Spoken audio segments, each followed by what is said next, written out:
सभी विद्यार्थियों का इलेक्ट्रोस्टैटिक्स के इस लेक्चर सीरीज में मोस्ट वेलकम है।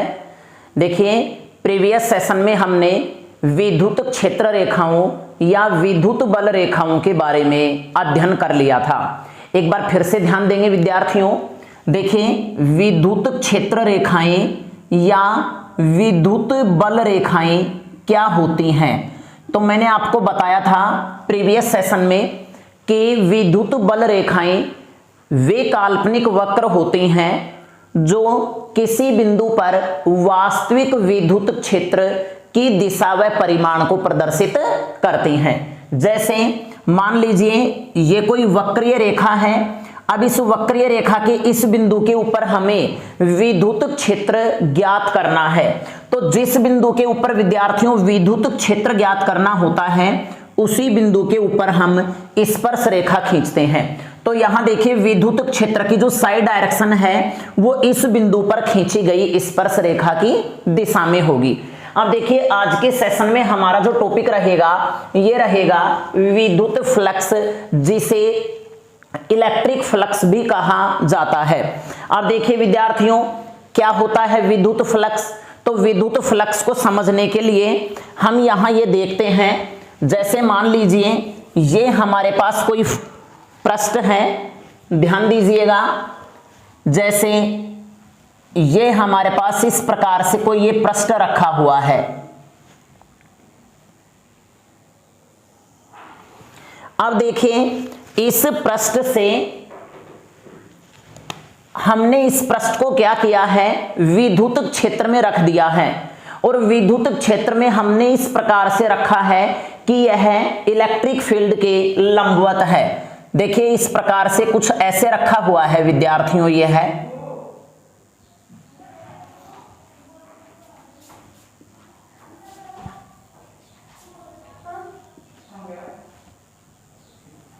देखिए, ये कुछ इस प्रकार से रखा हुआ है। अब देखिए, जब हम इस पृष्ठ को विद्युत क्षेत्र के लंबवत रखते हैं तो इस पृष्ठ से विद्युत क्षेत्र गुजरता है। अब देखिए, इस पृष्ठ से कितना विद्युत क्षेत्र गुजरता है, तो इसको ज्ञात करने के लिए हम इसे एक भौतिक राशि के द्वारा प्रदर्शित करते हैं और उसी भौतिक राशि का नाम विद्युत फ्लक्स रखा गया है। तो देखिए, मोटे तौर पे बात यहां यह है कि विद्युत फ्लक्स किसे कहेंगे, विद्युत फ्लक्स कहेंगे विद्युत क्षेत्र में रखे किसी पृष्ठ से गुजरने वाले कुल विद्युत क्षेत्र को उस पृष्ठ से संबद्ध विद्युत फ्लक्स कहा जाता है। अब देखिए विद्यार्थियों, हम ये कैसे ज्ञात करेंगे कि इससे कितना विद्युत क्षेत्र गुजरेगा। तो विद्युत क्षेत्र ज्ञात करने के लिए हम विद्युत बल रेखाओं के ऊपर विचार करते हैं या विद्युत क्षेत्र रेखाओं के ऊपर हम विचार करते हैं। तो कहने का अर्थ यह है कि विद्युत क्षेत्र में स्थित किसी पृष्ठ के लंबवत गुजरने वाली कुल विद्युत बल रेखाओं की संख्या को उस पृष्ठ से संबद्ध विद्युत फ्लक्स कहा जाता है। अब जैसे मान लीजिए मैं इस पृष्ठ को इस प्रकार से ना रख करके मैं इस पृष्ठ को कुछ इस प्रकार से रखता हूं। जैसे अब की बार मैंने जो पृष्ठ लिया है ये इस प्रकार से चपटा पृष्ठ लिया है, ध्यान देना। अब मैंने इस पृष्ठ को विद्यार्थियों इस विद्युत क्षेत्र में इस प्रकार से रख दिया। अब देखिए, इस पृष्ठ से कुल कितना विद्युत क्षेत्र गुजरेगा। तो विद्यार्थियों, इस पृष्ठ से कोई विद्युत बल रेखा पास हो रही है क्या? इस पृष्ठ से किसी भी प्रकार की कोई भी बल रेखा पास नहीं हो रही है। तो यहां देखिए, विद्युत फ्लक्स जो है वो न्यूनतम होगा। विद्युत फ्लक्स क्या होगा विद्यार्थियों? न्यूनतम या शून्य होगा विद्युत फ्लक्स। और यहां पर देखिएगा, यहां पे जो विद्युत फ्लक्स है ये अधिकतम होगा। यहां पे विद्युत फ्लक्स क्या होगा? अधिकतम। अब आप ये कहेंगे सर यहां पे विद्युत फ्लक्स अधिकतम और यहां पे न्यूनतम कैसे? तो देखिए, इसको मैं डायग्राम के अनुसार इस प्रकार से यहां पे देखिए समझा रहा हूं, ध्यान दीजिएगा। जैसे ये विद्युत बल रेखाएं हैं या फिर ये मान के चलिए ये विद्युत क्षेत्र यहां पे दर्शाया गया है और इस विद्युत क्षेत्र में हमारे पास ये कोई पृष्ठ रखा हुआ है, ध्यान देना, जैसे ये कोई पृष्ठ रखा हुआ है, मैं इस पृष्ठ को विद्यार्थियों इस प्रकार से रख देता हूं। देखिए तो अब देखो यहां पर इस पृष्ठ से कितनी विद्युत बल रेखाएं गुजर रही हैं 1 मिनट के लिए। देखिए इसका जो डेंसिटी है, इसका जो घनत्व है वो क्या है, तो देखो यहां पे 1 2 3 4 5 है, यहां पर 6 विद्युत बल रेखाएं पास हो रही हैं। लेकिन यदि विद्यार्थियों में इसको इस प्रकार से ना रख करके, थोड़ा ध्यान देना, मैं इसको इस प्रकार से किसी कोण के ऊपर झुका देता हूं। अब यहां देखिए जब हम इसको किसी कोण के ऊपर झुकाएंगे तो अब की बार जो विद्युत बल रेखाएं पास होंगी वो केवल मात्र उनकी संख्या 5 होगी। कहने का अर्थ यह है कि विद्युत बल रेखाओं की संख्या घट गई। और 1 मिनट के लिए विद्यार्थियों यदि मैं इसको इस प्रकार से रख दूं, ध्यान दीजिएगा, जैसे मैंने इसको इस प्रकार से रख दिया, तो अब ये देखो इस पृष्ठ से कोई विद्युत बल रेखा गुजरेगी क्या, तो इस पृष्ठ से किसी भी प्रकार की कोई भी विद्युत बल रेखा नहीं गुजरेगी। तो जैसे ही मैं इस पृष्ठ को यहां पर इस प्रकार से रखता हूं तो इस स्थिति में इस वाले या इस वाले पृष्ठ से गुजरने वाला कुल विद्युत फ्लक्स क्या होगा, 0 होगा। तो देखिए ये हो गई विद्युत फ्लक्स की अवधारणा। तो मोटे तौर पर आप कह सकते हैं कि विद्युत क्षेत्र में स्थित किसी पृष्ठ से कुल विद्युत क्षेत्र कितना गुजर रहा है, उस विद्युत क्षेत्र को मापने के लिए जिस राशि का प्रयोग किया गया है उसी राशि को क्या कहेंगे, विद्युत फ्लक्स कहेंगे। लेकिन विद्यार्थियों विद्युत क्षेत्र का आकलन करने के लिए विद्युत बल रेखाओं का प्रयोग किया जाता है। तो मेरे कहने का अर्थ यह हो गया, विद्युत क्षेत्र में स्थित किसी पृष्ठ के लंबवत गुजरने वाली कुल विद्युत बल रेखाओं की संख्या को ही उस पृष्ठ से संबद्ध विद्युत फ्लक्स कहा जाता है। तो देखिए अभी तो हमने इसको डायग्राम के आधार पे समझा है, अब हम इसको डेफिनेशन के आधार पे और इसका जो मैथमेटिकल जो इसका डेरिवेटिव फॉर्म आएगा उसके आधार पे हम इसे समझते हैं। हाँ तो देखिए इसकी परिभाषा विद्युत फ्लक्स की, विद्युत क्षेत्र में स्थित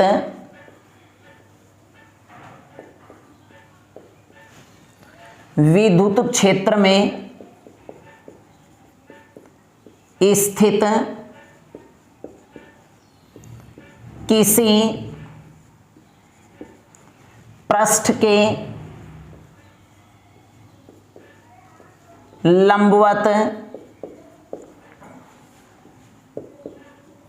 गुजरने वाली कुल विद्युत बल रेखाओं की या विद्युत क्षेत्र रेखाओं की, कुल विद्युत बल रेखाओं की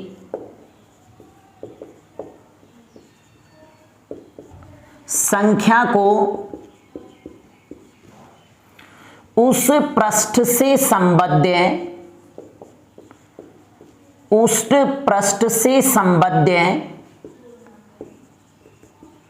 विद्युत फ्लक्स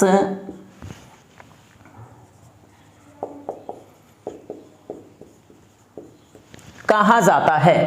तो देखिए विद्यार्थियों अभी मैंने आपको बताया है, जैसे मान लीजिए ये हमारे पास ये कोई पृष्ठ इस प्रकार से रखा है। देखो इसको थोड़ा सा यहां पे फिर से समझेंगे। मान लिया इस पृष्ठ का जो क्षेत्रफल है, इसका जो सरफेस है हमने कैपिटल S मान रखा है। अब देखिए ये इस प्रकार से रखा हुआ है कि यह इलेक्ट्रिक फ्लक्स इलेक्ट्रिक फील्ड के लंबवत है। इस प्रकार से देखिए इसमें विद्युत बल रेखाएं इस प्रकार से गुजर रही हैं, इस प्रकार से पास हो रही हैं। Electric lines of electric field line इस प्रकार से पास हो रही हैं। अब देखिए विद्यार्थियों विद्युत बल रेखाएं जो हैं वो विद्युत क्षेत्र को प्रदर्शित करती हैं। तो इसी स्थिति में इससे जो कुल फ्लक्स निकलेगा वो निकलेगा phi is equal to E into में एस, क्योंकि यहां पर देखिए फ्लक्स का मान अधिकतम होगा। जितनी विद्युत बल रेखाएं इस पृष्ठ से गुजरेंगी उतनी ही इससे बाहर निकलेंगे। देखो यहां से जो टोटल विद्युत बल रेखाएं हैं वो सारी की सारी इससे पास हो रही हैं। अब यदि विद्यार्थियों मैं इसको इस प्रकार से रख दूं, थोड़ा ध्यान देना। अब यदि मैंने इस पृष्ठ को इस प्रकार से रख दिया, इसका एरिया वो ही रखना है, हमें ऐसे ही रखना है। मैंने इसको इस प्रकार से यूं कर दिया, किसी कोण के ऊपर रख दिया। तो अब देखिए क्या इस स्थिति में भी इस पृष्ठ से उतना ही फ्लक्स निकलेगा?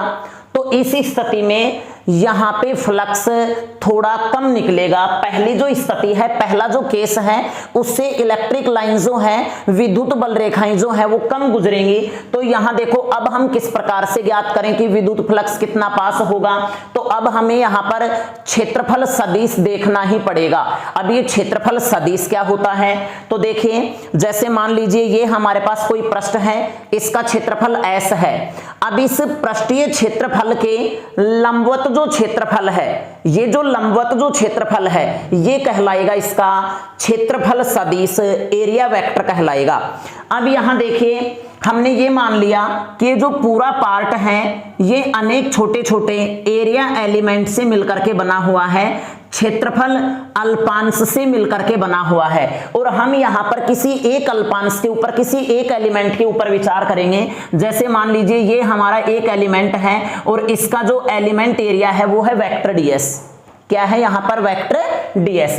अब ये जो वेक्टर डीएस है, ये वेक्टर ई के साथ हम ये मान के चलते हैं विद्यार्थियों थीटा कोण के ऊपर है। ये तो हो गई इसकी साइड डायरेक्शन वेक्टर डीएस की, और ये हो गई वेक्टर ई की। अब यहां देखिए, अब इस वाले एरिया एलिमेंट से कुल कितना फ्लक्स निकलेगा ये हमें ज्ञात करना है। तो इस फ्लक्स को ज्ञात करने के लिए हम क्या करेंगे? इस फ्लक्स को ज्ञात करने के लिए विद्यार्थियों हम इस डीएस को किसके रूप में डिवाइड करेंगे? घटकों के रूप में डिवाइड करेंगे। अब देखो घटकों के रूप में मैं इसको कुछ इस प्रकार से ले रहा हूं, ध्यान दीजिएगा समझाने के लिए। जैसे ये है वेक्टर डीएस और यहां पर है वेक्टर ई। अब देखो मेरे को इसे घटकों के रूप में बांटना है, तो मैं इसको घटकों के रूप में इस प्रकार से डिवाइड करूंगा। देखो ये कोण थीटा है। अब हमने कक्षा 11th में यह अध्ययन किया है कि जो भौतिक राशि जिस अक्ष के साथ थीटा कोण बनाएगी उस अक्ष के अनुदिश इसका हम कोज्या घटक लेंगे। तो कहने का अर्थ ये हो गया, यहां पे होगा ds cos थीटा। और यहां पे देखिए विद्यार्थियों, ये जो घटक है ये यहां पर ये 90 माइनस थीटा बना रहा है, ये वेक्टर ds इसके साथ। तो ये जो घटक है ये आपका आएगा ds sin थीटा। यहां पर क्या आएगा? ds sin theta. अब हमें देखो इस वाले पृष्ठ से कुल फ्लक्स ज्ञात करना है। तो कुल फ्लक्स हम जानते हैं कि विद्युत फ्लक्स का जो मान है वो विद्युत क्षेत्र के परिमाण और इस क्षेत्रफल के गुणनफल के तुल्य होगा। मींस मैं इसको लिख सकता हूं E ds cos थीटा। अब देखो ये भी वेक्टर क्वांटिटी, ये भी वेक्टर क्वांटिटी, और ये हो गया इन दोनों के बीच का कोण। तो मेरे कहने का अर्थ ये हो गया, विद्युत फ्लक्स को मैं इस प्रकार से परिभाषित कर सकता हूं कि गणितीय रूप में विद्युत फ्लक्स का जो मान है वो विद्युत क्षेत्र व क्षेत्रफल अल्पांश के अदिश गुणनफल के तुल्य होता है। तो यहां देखिएगा गणितीय रूप में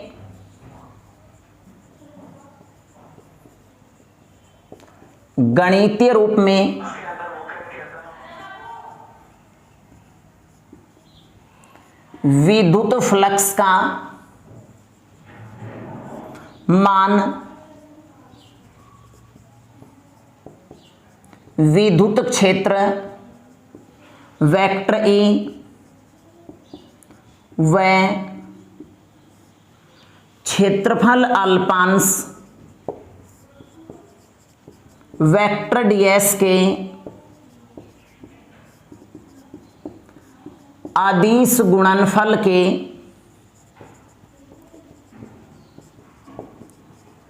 तुल्य होता है। अब देखिए विद्यार्थियों, विद्युत फ्लक्स जो होता है इसे फाई से प्रदर्शित करेंगे। अगर हमारे पास क्षेत्रफल अल्पांश है तो फ्लक्स का भी अल्पांश ही होगा। तो यहां पे हम इस प्रकार से लिख सकते हैं इसे phi E. Phi E means electric flux या डी फाई ई से प्रदर्शित करते हैं। ध्यान रखिएगा, विद्युत फ्लक्स को हम फाई ई या फिर डी फाई ई से प्रदर्शित करते हैं। तो देखिए फाई ई बराबर में होगा फाई ई बराबर में ध्यान देना यहां पर हमारे पास एरिया एलिमेंट है विद्यार्थियों, तो यहां पे हम डी फाई ई लिखेंगे। D phi E is equal to होगा vector E dot vector DS. लेकिन दो सदिश राशियों का जो अदिश गुणनफल है उसका मान उन्हीं राशियों के परिमाण व उनके बीच के कोण के कोज्या के गुणनफल के तुल्य होता है। तो मैं इसको लिख सकता हूं E D S cos theta, और इसे हम इक्वेशन फर्स्ट देते हैं। अब देखिए यदि यह पृष्ठ अनियमित स्ट्रक्चर का है, अनियमित आकृति का है, तो देखो इस पूरे पृष्ठ से कुल फ्लक्स कैसे ज्ञात करेंगे। तो सीधी सी बात है, कुल फ्लक्स के लिए या तो हम यहां पर सिग्मा का प्रयोग करेंगे, समेशन का प्रयोग करेंगे, या फिर समाकलन का प्रयोग करेंगे। तो देखिए यहां लिखते हैं यदि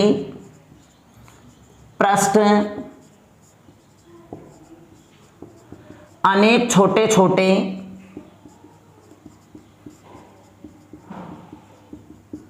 क्षेत्रफल अल्पांशों से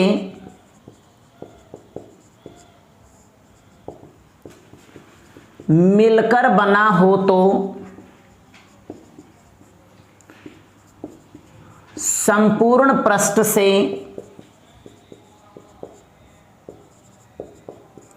निर्गत कुल विद्युत फ्लक्स, और कुल विद्युत फ्लक्स के लिए मित्रों यहां पर हम समाकलन कर देते हैं। अब देखिए डी फाई ई का जो समाकलन है वो हो जाएगा फाई ई। अब आप ये कहेंगे कि सर डी फाई ई का समाकलन फाई ई कैसे होगा, तो यहां पे ध्यान देना, यहां पे थोड़ा सा बता देता हूं आपको मैं समाकलन किस प्रकार से ज्ञात करेंगे। जैसे हमारे पास ये है phi E, d phi E. अब यहां देखो ये केवल यहां पे मैं इसको मान सकता हूं 1 डी फाई ई। अब देखो डी फाई ई के सापेक्ष फाई ई का ही समाकलन हो सकता है, तो मैं इसको इस प्रकार से लिख सकता हूं फाई की पावर 0, क्योंकि किसी भी संख्या की पावर 0 का मान 1 होता है, और मैंने यहां पे लिख दिया डी फाई ई। अब देखो सूत्र ये होता है समाकलन x की power n dx is equal to x की power n plus 1 upon n plus 1 plus c। अगर यहां पे समाकलन निश्चित है तो हम यहां पर c का प्रयोग नहीं करेंगे, और यदि समाकलन अनिश्चित है तो फिर हम यहां पर c का प्रयोग करेंगे। ये c जो है ये कांस्टेंट है, समाकलन नियतांक है। अब देखिए विद्यार्थियों फाई की पावर 0 को मैं लिख सकता हूं फाई की पावर 0 प्लस 1, क्योंकि यहां देखिए x की पावर n के स्थान पर फाई की पावर 0 है, अपॉन में n प्लस 1 मीन्स 0 प्लस 1। अब यहां देखो यहां पे 1 होगा तो फाई अपॉन में 1 इज इक्वल टू फाई। तो कहने का अर्थ ये हो गया फाई ई का जो समाकलन है वो डी फाई ई के सापेक्ष क्या आएगा, ओनली फाई ई ही आएगा। तो phi E is equal to, और इसका मैं समाकलन इस प्रकार से कर सकता हूं vector E dot vector DS. चाहे तो आप ये भी लिख सकते हैं, और यहां पे मैंने लिख दिया बंद पृष्ठ के अनुदिश एस। तो यहां पे जो ये समाकलन है ये कहलाएगा पृष्ठ के अनुदिश समाकलन। अब यहां देखिए विद्यार्थियों अब विभिन्न परिस्थितियां आती हैं, इसके कुछ केस आते हैं। जैसे यहां पे मैंने लिख दिया केस फर्स्ट। अब केस फर्स्ट में देखो यदि थीटा का मान 0 है, थीटा का मान क्या है 0, कहने का अर्थ ये हो गया जैसे ये जो पृष्ठ है इस पृष्ठ की डायरेक्शन और इलेक्ट्रिक फील्ड की डायरेक्शन सेम है, तो थीटा का मान 0 होगा। यदि theta is equal to 0 degree हो तो चाहे तो आप इक्वेशन 1 का यूज करिए या 2 का यूज करिए, बात एक ही है। तो देखिए इक्वेशन सेकंड से टोटल फ्लक्स आएगा विद्यार्थियों समाकलन बंद पृष्ठ के अनुदिश E D S cos theta, E D S cos theta, और थीटा का मान हम क्या रख सकते हैं 0, और कोस 0 का मान कितना होगा 1 होगा।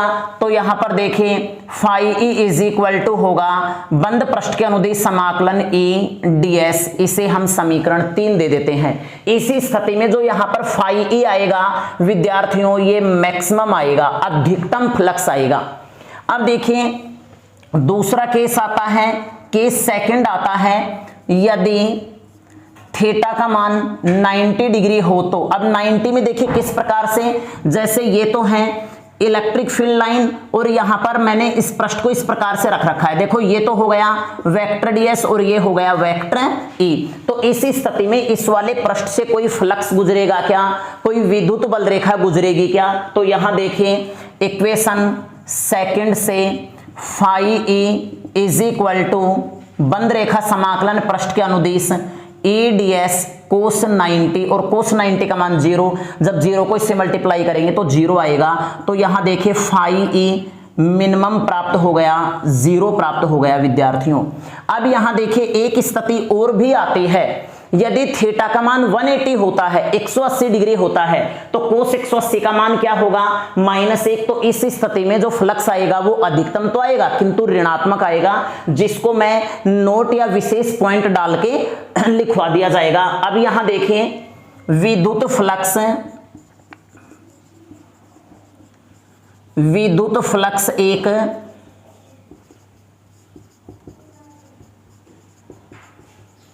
अदिश राशि होती है, इसका मात्रक देखिए विद्यार्थियों, यहां से विद्युत फ्लक्स का जो मात्रक होगा वो क्या आएगा, विद्युत क्षेत्र का मात्रक होता है न्यूटन प्रति कूलम इनटू मीटर स्क्वायर, या फिर अगर हम यहां पर E का मात्रक, ध्यान देना यहां पर मैं E का मात्रक वोल्ट, E का मात्रक देखिए होता है वोल्ट प्रति मीटर, इनटू में ds का होगा मीटर स्क्वायर। तो यहां पर देखिए वोल्ट इंटू मीटर या वोल्ट इंटू मीटर होता है। और देखिए विद्युत फ्लक्स का वीमा सूत्र क्या आएगा विद्यार्थियों, विद्युत फ्लक्स का वीमा सूत्र, तो देखिएगा विद्युत फ्लक्स का वीमा सूत्र हम यहां इस प्रकार से निकालते हैं। देखिए फाई बराबर में होता है E इंटू में S, फाई बराबर में क्या होता है E इंटू में S, और E बराबर में होता है विद्यार्थियों F अपोन में Q इंटू में S।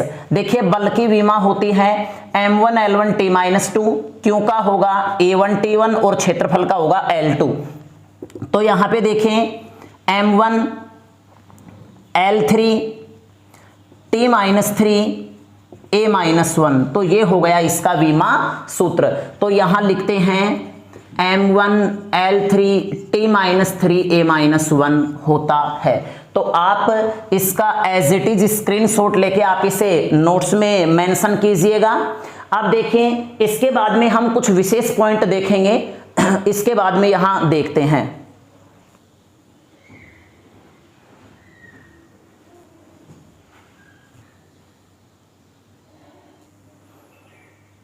अब देखिए कुछ इंपॉर्टेंट फैक्ट्स आते हैं इलेक्ट्रिक फ्लक्स से रिलेटेड। जैसे मान लीजिए ये हमारे पास कोई पृष्ठ है विद्यार्थियों, और इस पृष्ठ में विद्युत बल रेखाएं अंदर की ओर प्रवेश कर रही हैं। तो ध्यान देना जो इनपुट फ्लक्स जो होगा वो ऋणात्मक लिया जाएगा, मीन्स यहां पर देखिए फाई E जो है वो ऋणात्मक होगा, जबकि यहां देखिए ये कोई पृष्ठ है और इस पृष्ठ से जो विद्युत बल रेखाएं हैं ये बाहर निकल रही हैं। तो आउटगोइंग जो फ्लक्स है वो कैसा होगा विद्यार्थियों, धनात्मक होगा। अब देखिए आप ये कहेंगे कि सर ये ऋणात्मक, इनकमिंग ऋणात्मक और आउटगोइंग धनात्मक क्यों होता है, तो इसके पीछे रीजन है। देखिए विद्युत बल रेखाएं जो होती हैं वो धनात्मक आवेश से चलती हैं, तो इसका मतलब ये हो गया इस वाले पृष्ठ के अंदर यहां पर पॉजिटिव चार्ज है। अब देखिए धनात्मक से चल करके ऋणात्मक के ऊपर समाप्त होती हैं। अब देखो ये यहां पर आकर के मान लिया हमने यहां पे समाप्त हो गई, तो इसका मतलब यहां पर कैसा आवेश है, ऋणात्मक आवेश है। तो कहने का अर्थ ये हो गया विद्युत बल रेखाएं जो हैं अगर किसी पृष्ठ के बाहर निकलती हैं तो फ्लक्स धनात्मक, और यदि किसी पृष्ठ के अंदर प्रवेश करती हैं तो फ्लक्स ऋणात्मक होगा। तो देखें यहां विशेष डाल करके या कीप इन योर माइंड, ये आपके माइंड में ध्यान रखना है कि यदि विद्युत बल रेखाएं पृष्ठ के अंदर प्रवेश करती हैं तो फ्लक्स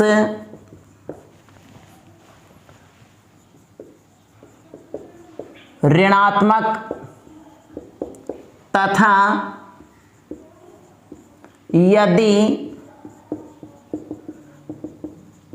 पृष्ठ से बाहर निकलते हैं तो फ्लक्स धनात्मक होता है। तो देखिए आप इसे भी विशेष में डाल करके और नोट्स में मेंशन कीजिए। बाकी नेक्स्ट वीडियो में फिर मिलेंगे। Okay, take care.